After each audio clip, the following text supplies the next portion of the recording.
Hello and welcome back to episode 16 of SitWithShy. Today I'm joined with Jamel and we're going to be talking a little bit about journalism, what the field is actually like, and what it's like for Black and ethnic minority journalists. Before we delve into the topic though today, do you want to briefly introduce yourself, Jamel? Yes, my name's Jamel. Should I do my second name? Maybe.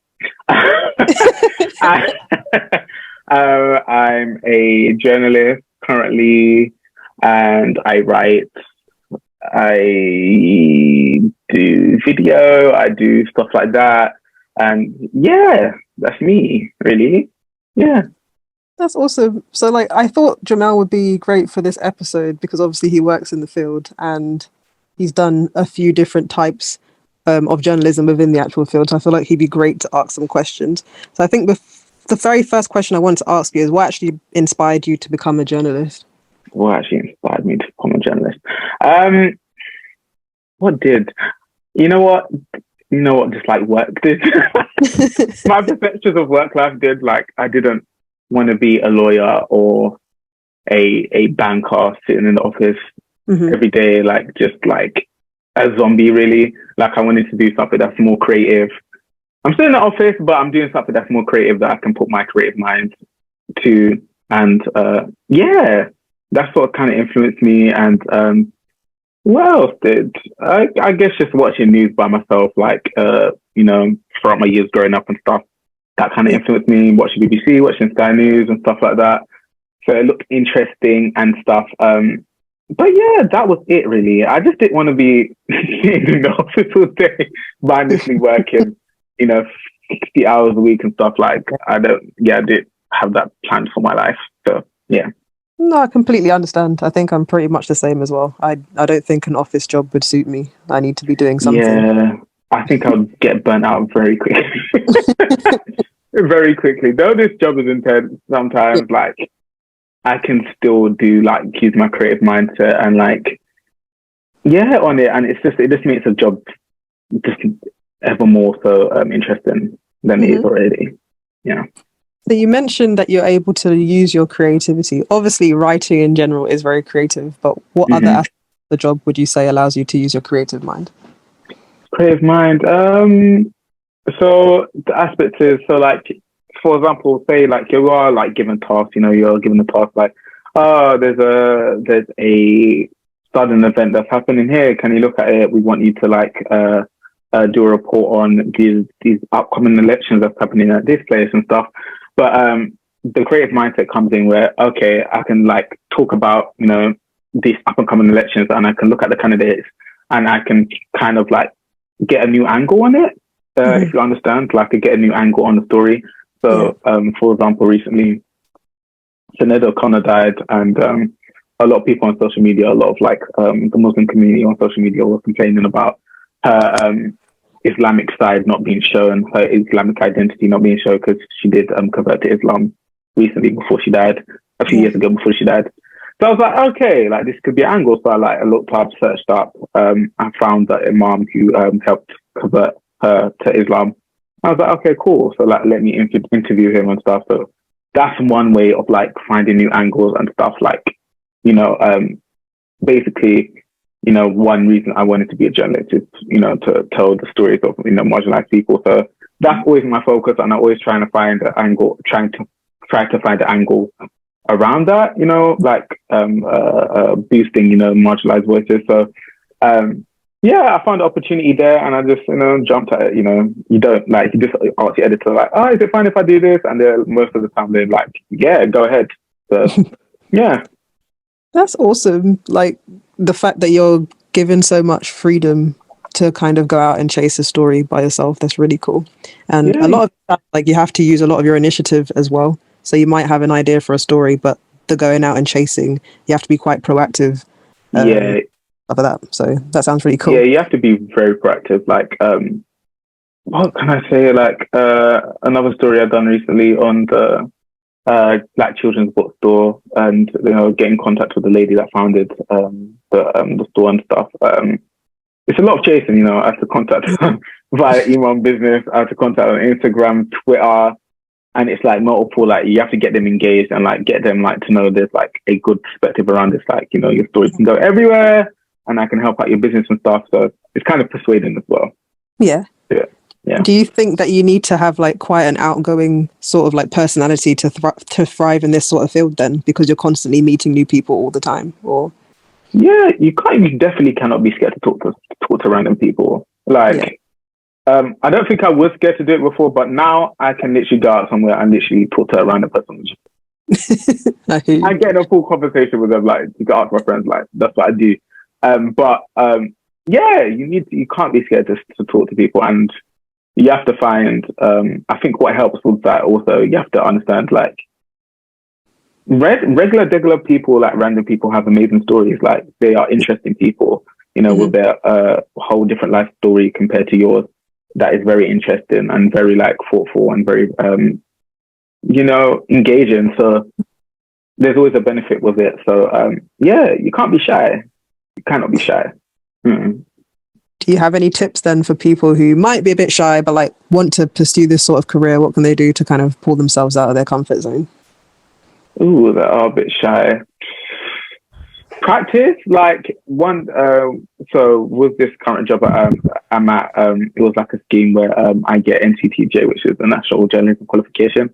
So when I was studying for that, they literally tasked the whole class and me myself to do like vox pops. So vox pops is like talking to random people on the street. So that's what I did. I went up to random people on the street to talk about a story. I was about playing a fake story because this is not like real stuff I was doing at the course. But talk about a fake story, and we just randomly go up to them, talk to them. Some people would be like, yeah, I don't want to talk. You may get some backlash sometimes, but yeah, it just gave me the confidence, like, I actually don't care. I'm going to talk to you. Yeah. I'm going to go up to you. I'm going to talk to you anyhow anyways, like, even if you feel, like, not even if you feel uncomfortable, I'll know to leave you alone. But yeah, you just don't have to say anymore. Like, I'll just be like, yeah, I'm up to talk to them, yeah. Why not? Yeah. Oh, I appreciate that. Thank you for your insight. I think that could definitely help someone who might be a bit shy. You just have to go ahead with it. Like, you can't be... I don't know how you get away with shyness and like stop shyness. I used to be shy. Like, that's actually surprising. But back in the day. But yeah, just grow out of it, to be honest. Well, the more practice, I guess, the more you the more practice, you get, and the more confidence you get. Do you think that journalism as a whole is like a really tough field to work in? And if so, why? Ooh, that's a good question. I think it is tough. Like, it's like a practice. Like, if you want to be an electrician, you have to like really study and like get to know your trade. That's the word that I was looking for. That's the same thing with journalism. You have to get to know your trade. You have to build up your contacts. You have to, know how to write a story properly with barely no mistakes. And, you get your top line on the story correct. Basically at first time, and like doing it in a fast way. That takes practice. Then your interviewing skills, how to get the most out of people to get the best story. That's another skill. How to approach people. That's another skill. So it's like a trade. So it can be difficult, but as I said, like once you do your practice and you get used to it, like it just becomes the flow of things, like the daily flow of things, and you're used to it. So you don't even need to like pressure yourself to like, oh, I need to make sure this is amazing. Like I still do that when I write stuff, like when I write my copy, but it's not something I, stressed about anymore per se. Yeah. That's So like to get into actual journalism, what kind of experience or like qualifications do you need to become successful in that field, do you think? Firstly, it's hard. Yeah. It is hard. If you want to become a journalist, it is hard. What did I do? So what I done a history degree, came out of that, and I was like, oh shit, I want to do journalism. Yeah. What I could have done to help me out, I could have done a journalism degree for my undergrad. Then like go in to find a job from there, or go and do a master's in journalism or international journalism, those type of master degrees, and then got a job that way. That's the easier route, I guess. But if you're doing it like I done history degree and you wanted to go into journalism, like you need to show. They really don't care about qualifications. They want to see that you're actually doing something. Like whether it's writing a blog, doing like a podcast, doing like vlogs, doing something that's doing something that's journalism based. That's what they want to see. So because I knew that, and because I was seeing like most of the requirements for these jobs, like for the entry level jobs that I was looking for back in the pandemic when I graduated, I was like, okay, cool. What am I gonna do? Okay, I'm depressed. I'm at home in the pandemic, in lockdown. I'm gonna start a blog. So that's what kind of started my journalism, trying to get the experience to actually get a job. I started that blog and I started to do articles like pertaining to like Black British culture and stuff. So I've done about 4 pieces, I guess. Yeah, like feature pieces on my blog. Started to do that. Then I was like, shit, and like you need to like diverse your content as well, because that always helps when like getting a job also. So I was like, cool, I'm gonna start like trying out TikTok. So I've done a few TikTok videos. They are now private. If you want to see them, they're privated. You ain't gonna see it. Sorry. There you go. You're not gonna see it at all. Don't ask me to see it either. But I had them. I done some TikTok videos and stuff, and then that kind of helped me out. And like my first like journalist role was like this tech publication that I got an internship for. But the TikToks and the blog helped me with that. Then once I got the internship, that helped me get this job at the PA news agency.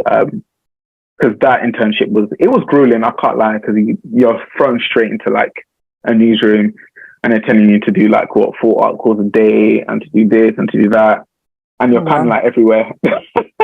I guess that was boot camp, but that was so that was more stressful than what I'm doing now. If you could believe it, because this is literally writing about tech and games. But that was more stressful. That was like boot camp, but it really helped me with what I'm doing right now. Yeah. It's good to hear, though, that you don't necessarily need a degree to get into the field. I think a lot of people stress because maybe they've done their degree and even their master's, to be honest, in a completely different subject. So it's good to hear that those skills are kind of interchangeable. And as long as you're being proactive, you can still get into journalism. That's really cool. Yeah, you don't need a degree at all to get into journalism. Like, as I said, just like showing that you're proactive and like you can do stuff independently just by yourself is just so beneficial to getting a job in journalism or to wanting to freelance in journalism. Like, you don't need a degree. Like, for me, like, for people who are younger, who are 16, like, I say, like, if you want to get into journalism, you don't have to do a degree. Like, you can go straight into apprenticeship, get the skills, and be a great journalist by the time you're 21, 20. So, like, that's a good avenue. Or even people who are older, like, in their 30s, 40s and stuff. If you want to do it, like, just go ahead and do it. Like, you know, start a blog, start something. And, give them, like, when you're at the desk, when you're at the desk doing an interview, you can just be like, here you go. Like, here's all my stuff. Give me the job. Like, you can just literally do you can literally do that. Like, it's very impressive when you come in and you're doing different forms of media and stuff. So, yeah.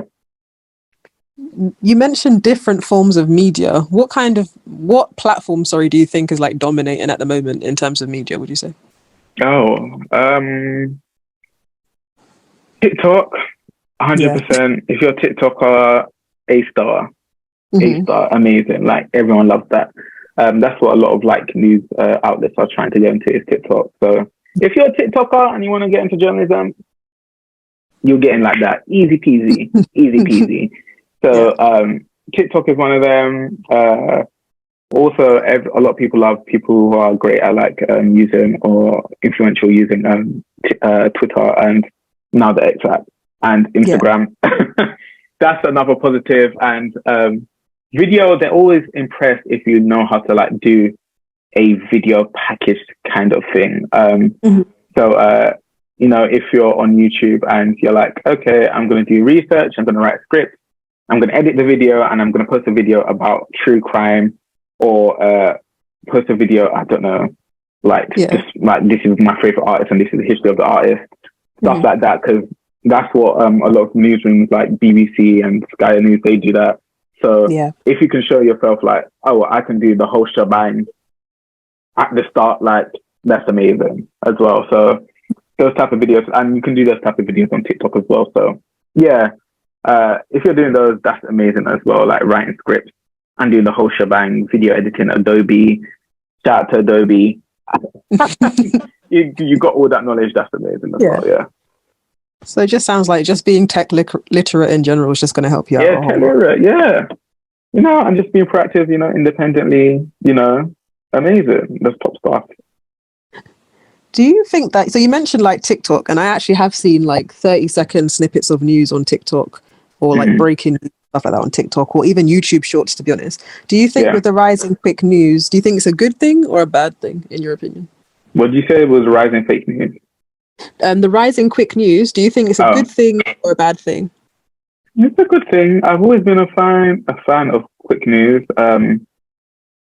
It's just a different way of engaging the reader about, or informing the reader about a new story and stuff. So I think sometimes also for younger people who just constantly scroll, having that 30-second video of like showing a story is also amazing, and to get them informed is also amazing. Like that's what I love doing. That's what something I want to do myself, is like getting like tuned with those quick stories.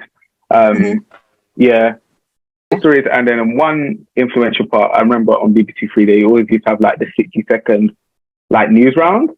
I don't know if you remember, if you watched BBC Three. I used to always love those, and that's kind of the TikTok, the little quick news stories on TikTok and like YouTube Shorts and Instagram Reels is kind of an evolution of that's come from like TV broadcast and stuff. So I love it. Yeah, I think it's great too. Do you think though, with like this sort of news becoming more prominent, do you think that like written news or print news is going to become obsolete in the coming years?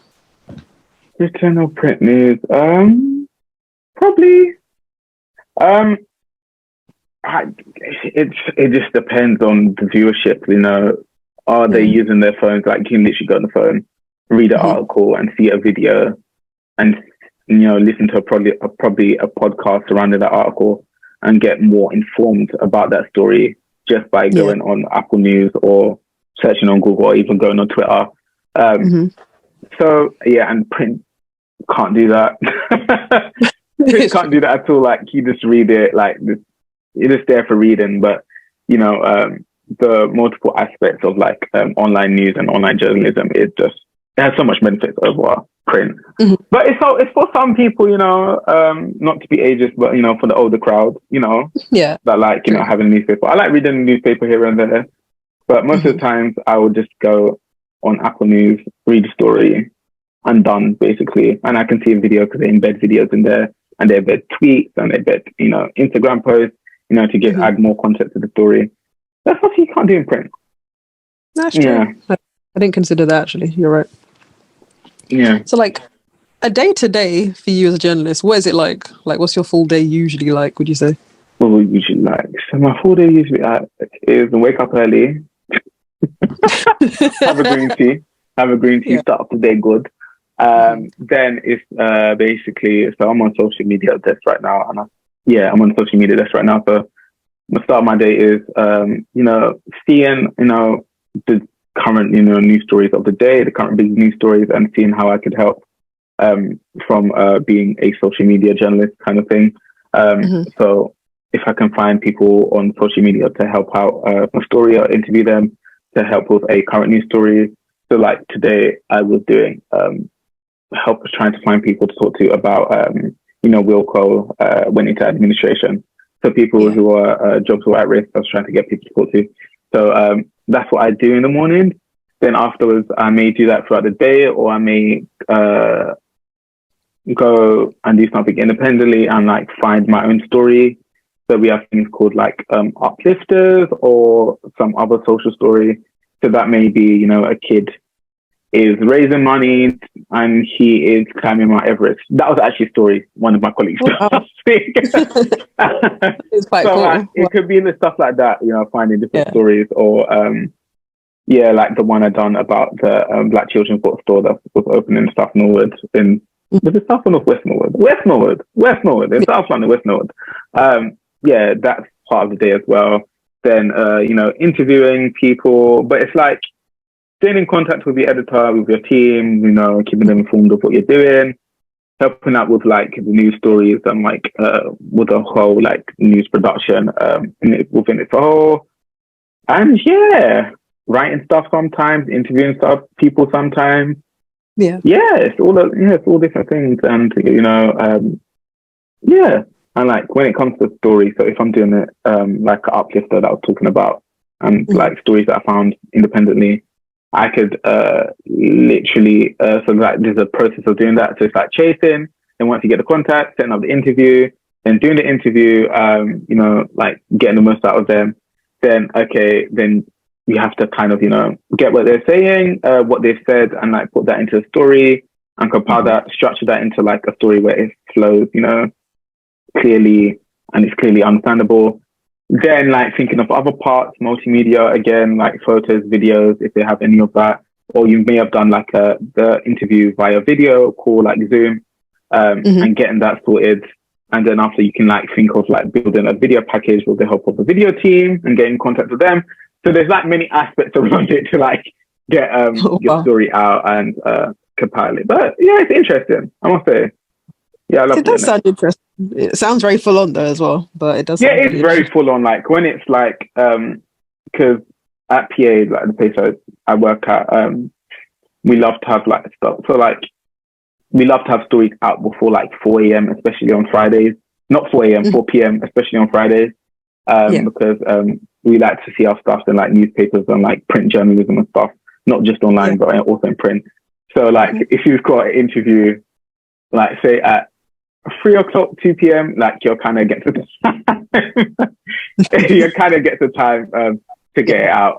So you got time pressure, but yeah, like copy doesn't take me too long to write anymore. So yeah, it's just about just compiling all the other, multimedia aspects for the story together. That can take more time because it's you're waiting for the interviewee to like provide you with all the videos and photos sometimes. So that can take a bit of time, but yeah, it's not too bad. It's interesting, but that's my day. Yeah. It's good to hear you talk about like your job. You sound very passionate about what you do. Yeah. What would you say is about the day though? Sorry. Yeah, go on. No, go ahead. One thing about the day, you will be doing overtime. Okay. Probably every day. I can't lie. You will be doing overtime because you need to get something done before the next day, so you don't have a busy schedule the next day. So you will be doing overtime, but make sure you either claim it back time in lieu or you get paid for the extra overtime. Make sure. It's good you added that in because that's real. So I appreciate it. Honestly, it's real. Honestly, yeah. Do they pay you generally for the overtime, or do you have to kind of chase it up, would you say? With your so it depends on what job you work at. So at my place that I'm working at, I get time in lieu most of the time. Sometimes I get overtime pay. That depends on the editor, I guess. But most of the time I get I can claim the time back, so I can finish like 3 hours early. I can do half day. Yeah. That for you. That's so good. So in the job, there's obviously loads of aspects that you really enjoy, but if you had to pick one of your favorites, what's one of your favorite aspects of the job? Favorite aspects of the job? Definitely interviewing. Again, okay. Yeah, I just love talking to random people. I feel like they're just so interesting, and their stories are so sometimes inspiring. Sometimes it can be like kind of filled with dread, because it may be like a hard hitting story.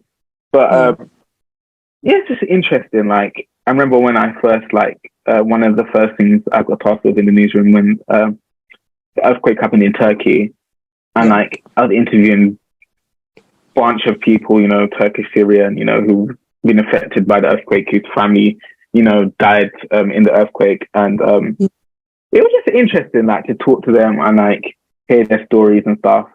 And that actually kind of inspires you to like make sure, okay, I'm making sure like this copy is amazing and it goes everywhere. That gives you inspiration to do fulfill your job to the fullest as well. So yeah, definitely interviewing, yeah. No, I hear that.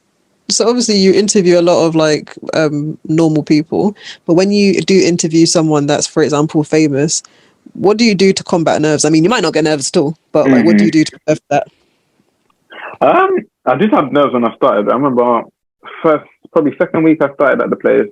I had to interview Alistair Campbell, which is, that's Tony Blair's. If you know Tony Blair, I don't know, maybe young people are watching this. But if you're older, 90s kid and stuff, Tony Blair and Alistair Campbell. Alistair Campbell's kind of Tony Blair's spin doctor, and he's like kind of PR person, I guess. So I was interviewing him, and I was like kind of nervous. I was like, shit. And also, he's a journalist as well. He's also a former journalist as well, so he knows like what the fuck we're doing. Yeah. I was like, okay, but I kind of just aspect is like, you just go into it. How did I come back nervous there? I just went into it like these are like normal, regular people, I guess. Like they may have done some like famous stuff, but like this still is a person, still has to wash, clean them, brush his teeth, and all the stuff like that. So it's true. I just treat it as that. So now, if I'm interviewing someone who's more famous, or a politician or something, I just don't care.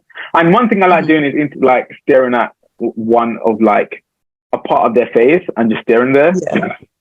So I don't have to look at their whole facial expression. Like I remember, I interviewed James Cleary, the Foreign Secretary, and I just stared at his teeth the entire time.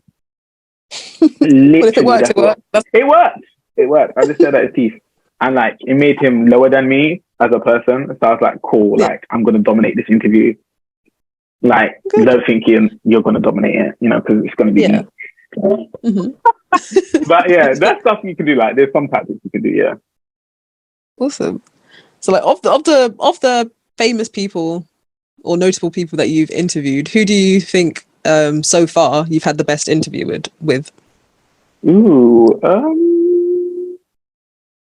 probably Dallas Campbell, James Cleary, probably Sadiq Khan. Okay. And what was notable about him? Why did you...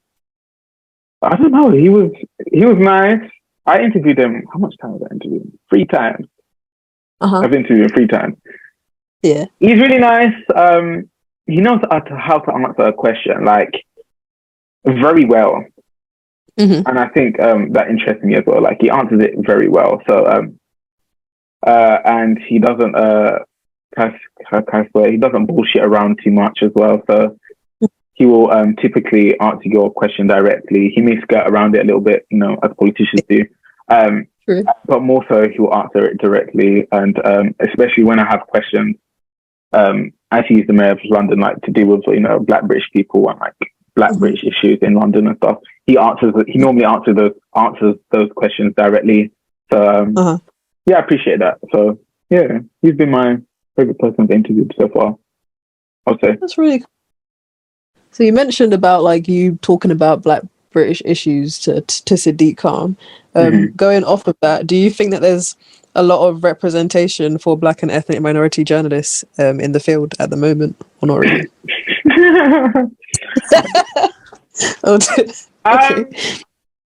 Of course, no. No. Yeah. I think Black British journalists make up about, I think it's about 6% or just over 6% of the entire, journalist workforce in the UK. So that's a no. But we're here, we're making strides and stuff. There's not a lot of representation of Black British journalists. There's more news outlets. News outlets are trying to diversify their workforce and the newsroom. I think the main drivers of that are kind of Sky News, BBC, and probably other news outlets. But those 2 are the primary news outlets I see that are kind of like driving to hire more Black journalists and ethnic minority journalists. So but I think the rest of there's fairly any representation. There's a little bit. We do make an impact though, even though it's just over 6%. We make a big impact, I must say. I would agree. What do you think that companies could do then to promote more diversity in those workspaces? Is there anything that they could do you think? I actually haven't thought about that.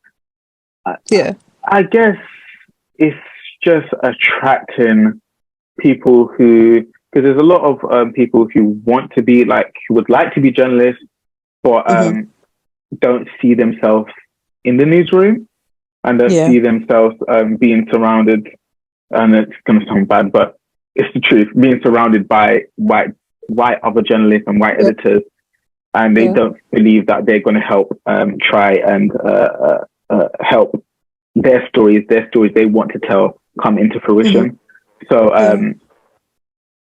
it's about them and going these news outlets to try and outreach to Black people who want to or aspire to be journalists to come join the newsroom and facilitate a newsroom and an environment where they're appreciated, their stories are appreciated, and you know, they feel worthwhile working there. So the onus is on the newsroom, you know, to do the work. So yeah. I think that's a great answer, and it's definitely something that newsrooms could reflect on to potentially diversify their workforce. As a Black male in this competitive kind of field, do you personally feel that you've been supported throughout your journey so far as a journalist, or not really? His little laugh is killing me, so. Yes. So far, I would say yes. I think like when I have a story, when I have a story or a different angle and it's like focus on a marginalized group or a marginalized community and it's coming from that aspect, I think I'm supported in like getting that story out and kind of feel I feel what's the word I'm thinking? Like I feel like I'm not represented. I feel like I'm being helped along the way, and they're helping. They actually do care to get this story out. I feel like that does happen. What I would like to see more of, like, I know this happens, I always talk about Sky News, but this happens at Sky News. So I know like a minority ethnic journalist that works at Sky News, and one of his editors always like put him on stories or give him a task or give him a news story to work on that's centered around his identity, centered around his background. And I think I would love to see more of that, where, because it's, again, like the onus is on me to find the stories pertaining to, you know, marginalized spaces, to Black British people. Like, I have to find the stories myself, because if I don't do it, they won't give me the task. They won't task me to do or put me on a news story like that. I have to find the story myself, and I have to figure out the angle myself to get that representation and that diversity out there, that diverse story out there. So the onus is on me. So I would love if the responsibility was on me to do it, and like I'm helped along the way, and I'm given tasks where I can explore stories around my identity, around my background. So yeah, that's the improvement they could make, I guess. Yeah, I hear that. Do you think, like, is there any sort of specific training, do you think, that could be offered to budding journalists to kind of support them within that field then? Training. Yep, it doesn't have to be training, it could be anything. Or something like a skill? Yeah, a skill, or I don't know, maybe more exposure. Just be intuitive, you know. Yeah. Be nosy. Yeah, just be a big mouth, be nosy, be intuitive. Like, I think that always helps. Just be confident in just what you're doing. Yeah, confidence is this big, like, just feel like, okay, I know, like, just say to yourself every day when you go to work, if you want to be a journalist, I can fucking do this shit, and I'm going to do this shit, and I'm going to fucking turn it. Just believe that, and like, take pride in yourself to know, like, I'm a fucking great journalist. I make great work, and I do the best interviews and stuff. Just say that to yourself, because confidence is so key. Like, confidence can get you to like the best stories and the best exclusive stories that no one else can get. Like, yeah, just be very confident in yourself. It's not being prideful to do that. It's just like, I'm the shit, you know? Just believe in that. I need to work on that myself, because I got imposter syndrome myself. But like, sometimes you have to say, you know, I'm actually the shit, you know? So yeah. No, I like that. That's a good one. Fake it till you make it, even if you don't have the confidence right now. You'll get there. Like, you actually get there. If you don't have the confidence, you know, you can build it up. You always know what to work on, or something you're lacking on, whether it's copy or whether it's finding stories or whether doing something else, and also be willing to ask for help as well. Yeah. I know it can be scary sometimes with some of these editors, or can seem to be scary because you may hear stories of something. But there's nothing wrong, and they love it themselves if you just ask for help.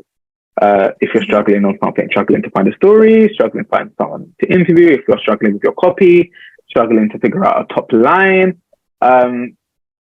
figure out another angle, like always ask for help and just be willing, to be helped. There's nothing wrong with that. Yeah. Don't be scared. Brilliant.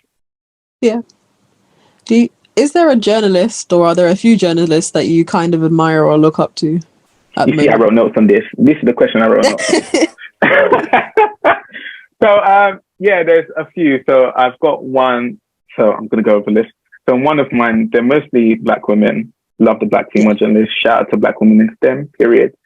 So one of them is Nadine White. She's a journalist for The Independent. Yeah. Amazing reporting journalism. Like, she was the one who interviewed a lot of the Black people or West Africans stuck in Ukraine when the Ukrainian war started, and they couldn't leave and they were suffering, forms of racism, not being able to evacuate from Ukraine. She was one of the people to actually not go out, but contact them and interview them and get that story out. She's done amazing stuff. Her journalism is just excellent. Stuff pertaining to the issues with Black women and pregnancy. The racial death disparity there. Yeah. Racism. With Black people's hair in schools and in the workplace. She's done a range of stuff, and I love her for that, even though she doesn't know me. Period. Next one, I love her dearly as well. Hannah Ajala. So she's the founder of We Are Black Journals, and also a journalist, freelance journalist herself. She mostly works with BBC, I think, at the moment. She's amazing, international babe, going everywhere, working, doing great content for BBC. I think she's even nominated for Podcast of the Year and Presenter of the Year, something 2 awards she's nominated for. She's done a podcast, I've got the name of it, with BBC Sounds, and it was amazing. Inspiration on 10 levels right there. Then you've got Melissa Sigodo, if I'm pronouncing her name right. She's Zimbabwean, British Zimbabwean. She works for The Mirror. Again, like Nadine, amazing reporting for The Mirror.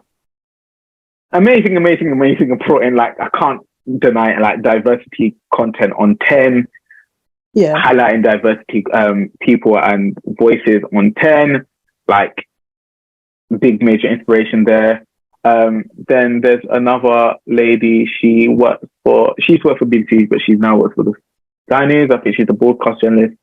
I forgot her first name, but I know her second name is Powell.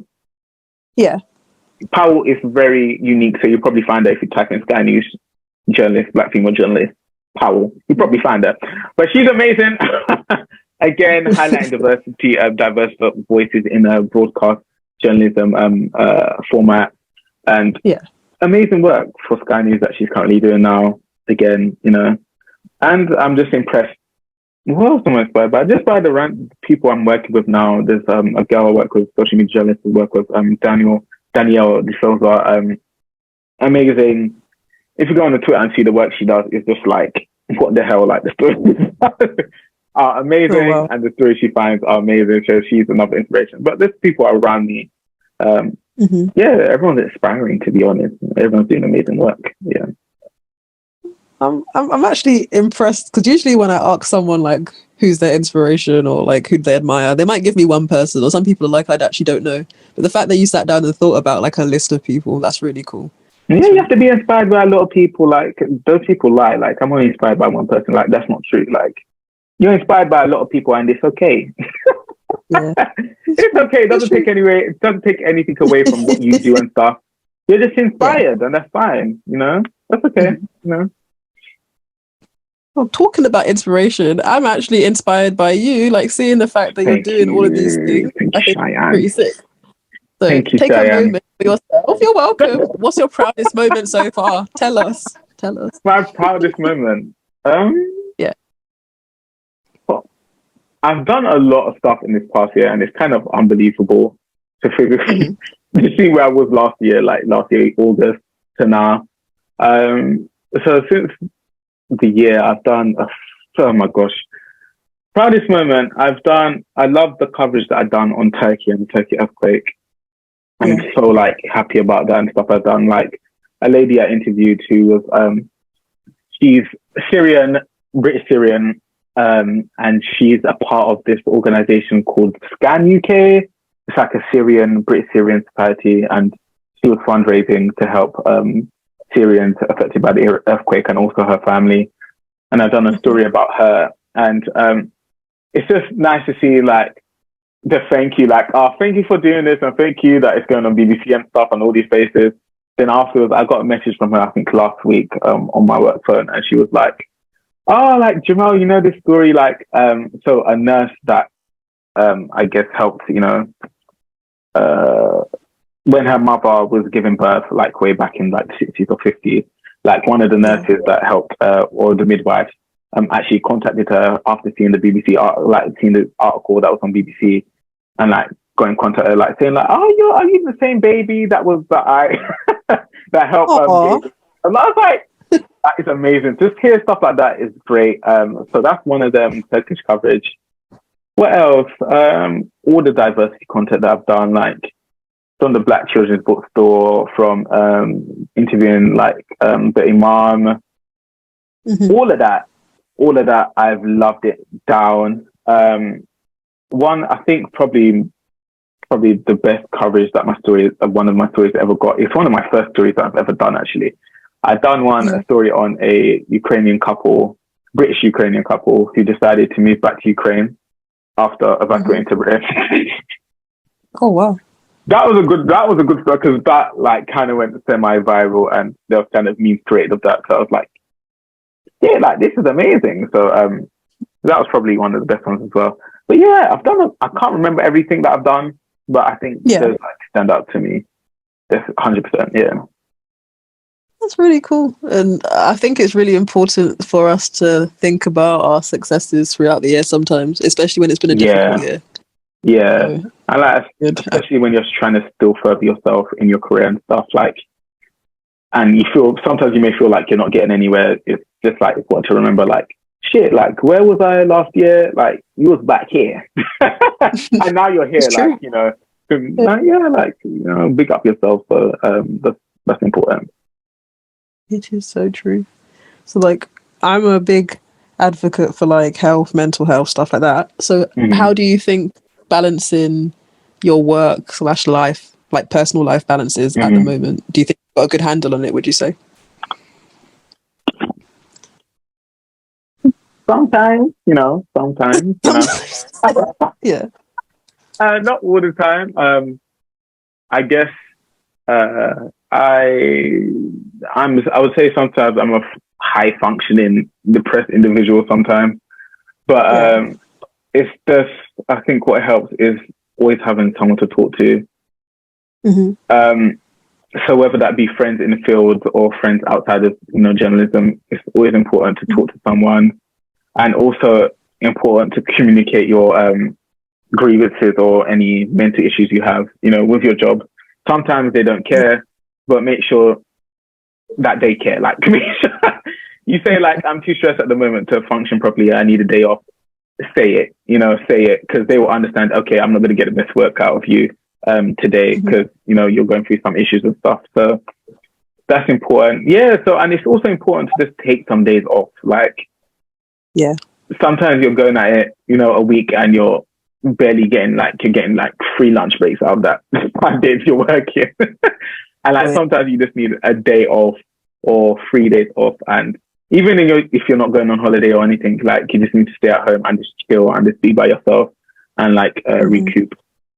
So that's important as well. So it's just taking care of yourself, you know, and taking care of your needs and what you need at the current moment and stuff. And sometimes if you want stuff to, you know, slow down, say it. I want it to slow down. Because I know the course, the NCTJ course that I'd done, which was fast track, that was highly stressful for me. And looking back on it, I wish sometimes I would have said, okay, I need to delay this exam because I'm too stressed out. Luckily, I passed it, but still, I was too stressed out at that point. I rather preferred I'd done it later, passed it, and still, be mentally okay and not go flipping insane in the flipping membrane. So, yeah. No, I hear you. I think you've provided some good insight because obviously I'm not in the field of journalism. I'm in teaching, and there are a lot of times where things can be really demanding. I think in London, as it is anyway, like we're living the rat race is constantly always busy, but it is important constantly to always busy. Yeah, just slow it down. Like, it's your life. Slow it the hell down. Slow it down, Yeah. I feel like you're talking to me. I need to slow it down. So I'm going to take your word for it. I'm saying, but if you need to slow it down, sometimes you just have to slow it down. Like, it's okay. Like, it's okay. They can wait. Job can wait. Everyone else can wait. Slow it down and get yourself together. I think that's so important. And this capitalist society that we're living in, which is always trying to kill you, just make sure you don't kill me. Like, you ain't going to kill me, It's true. It's true. So we know that journalism is very busy, it's very fast paced, and sometimes it can be a bit unpredictable in nature. But do you find that being like an exciting or a frustrating aspect of the job, would you say? I find it exciting. I like it, kind of. So yesterday, what I was talking about, I don't think I said it on the start of the podcast. But yesterday, finding the story, finding the tweet about the friend of Meghan and Harry, who saw a racist image at shopping. I'm sorry. That kind of went. I got a call from like the chief news editor, and I was like, "Oh, Jamel, you can do this, you can do that." So I was like, "Oh, like this is some important shit and some important news that I need to get." So it's exciting in that aspect, trying to get interviews quicker than like all the other news outlets and stuff. Like there's a exciting part of it, and it's like adrenaline boosting. But the pressure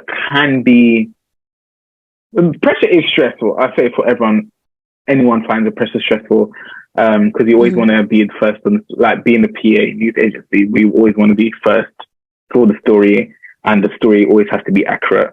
Thank God I haven't got anything inaccurate so far. Let me touch wood and put a cross on my heart. Yeah, like thank God that hasn't happened, but everything needs to be accurate and stuff, and you need to find, the best scoops and all of that. So there is some pressure to it, but I do find it exciting. Like it does change the day up a little bit. Yeah, and the pressure can get a bit much. Like I did have a break yesterday. I worked for how long did I work? I worked from like 7 to 4, 5-ish straight. So Lord God, no break. I was working from home. I didn't get up from my desk. I probably went up before I done another interview with another person. I probably got some crackers and had a green tea before I done that. Oh no. We went back at it. But sometimes it happens, that can be the annoying thing about, breaking news and like stuff like that. But yeah, it's exciting. But I'm in journalism now, so I have to get used to it anyhow. So cool. Yeah. What about the travel aspect of it though? So like going from I don't know, London to, I'm trying to think of a random place like Scotland one day. What's that like? Oh, so you're talking about when I went to Ireland that one day. I was going to Ireland. I can't remember the place, but like getting sent to Ireland randomly. See, I was annoyed at first. Now I said yes to it, and I was like, should I have said yes? Then I was like, you know what, this is fine. Like there's some rush, but I was like, this is actually cool. I was just on the plane for like an hour there, an hour coming back. So it was cool. I took the company taxi home. I didn't have to pay for anything. I was like, cool. If I ain't paying for anything, I don't really care. And I got the day off the next day as well, so I didn't really care afterwards. But the traveling can get a bit grim. Well, I guess it's okay sometimes, but it can be annoying, like especially if there's a train strike. Yeah, that must be tough. You need to get somewhere and there's only like one train per hour, and it's just like, I just want to get home and like lay in my bed. Like I just want to be home. That can be annoying sometimes, but most of the time, it's not too bad. And most of the times I'm not paying I'm expensing, travel costs and stuff. Most thing I care about is money as well. So, I don't like paying for stuff. But, the stuff... I hear that.